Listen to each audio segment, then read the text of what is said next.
Hey, what's going on, everyone? I just wanted to make an update video with my RTX 3080 MSI Ventus card.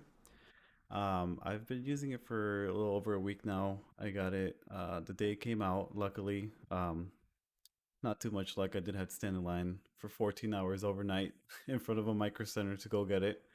Um, but anyways, we got the card, and a couple people in my comments have been saying that um, cards are crashing. I actually personally had my games crashing. Um, so basically, what I would be in the middle of a game, whether it be super intensive or not, and it would automatically kick me to the desktop or like make like this weird glitchy kind of effect on my screen, and then it'll just close out my game, and then I'm staring at my desktop. I kind of looked into it. Someone commented something that might have been a potential fix in my comments. I did it and it worked. Um, so what I have here on my screen is a program called MSI Afterburner, and pretty much it lets you overclock or underclock your GPU, and you can kind of have you get an overview of temperatures, the clock speeds, memory. You can control the fan speeds and everything. It's a really cool, useful software if you don't have it already. It's just nice to have, and it's also the one I used to get all my information when I did the benchmarks for you guys, which I will be doing more. So basically, why I have this open is because, as you see over here, my core clock is at minus 60 megahertz. Reason being is pretty much these cards, and not just this one in particular, other 3080s, have been overclocking themselves to the point where it's too much. Um, So in my experience, the magic number has been roughly around 2100 megahertz. Right now it's sitting at 1740s just because I have this recording. It's using that. But when I get to into an actual game, I'm a little bit closer, to 2000, about 2040. I think it's gone up to 2050 ish. That's about as high as it gets with my minus 60 on here. Um, and pretty much that is the one thing that I had to do to stabilize my card. And I know some of you guys have commented you've been having issues with your card. Having the same card as me, I figured this information might help you out. And if you do need to download this program, it was just quick Google search MSI Afterburner. Um, and then just, click right here where it says core clock.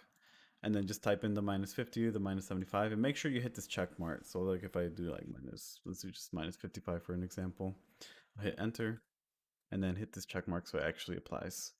But I mean, that's pretty much all I had to do. My game's been working great now. All my games. Temperatures still, they get up to the mid 70s, but my actual airflow in my case has been a lot better. So that's good. It's idling at under 50 degrees right now. But I was playing not too long ago, so might be a tiny bit warmer than what it is at idle normally. But yeah, that's mainly why I want to make this video. It's just if you're having the same issues as I am, it's probably really frustrating, but this is new technology, so we can only expect so much to be perfect out of the box.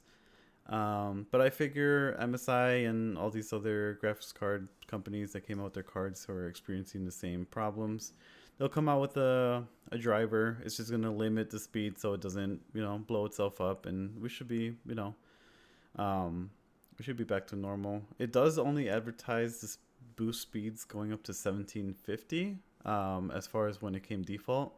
So the fact that I'm still getting about 2000 or 2050 is more than what they promised, which is fine.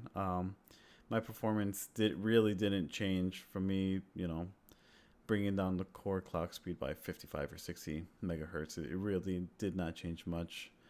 So if you're looking for a quick fix in the temporary until they get that all figured out, try that.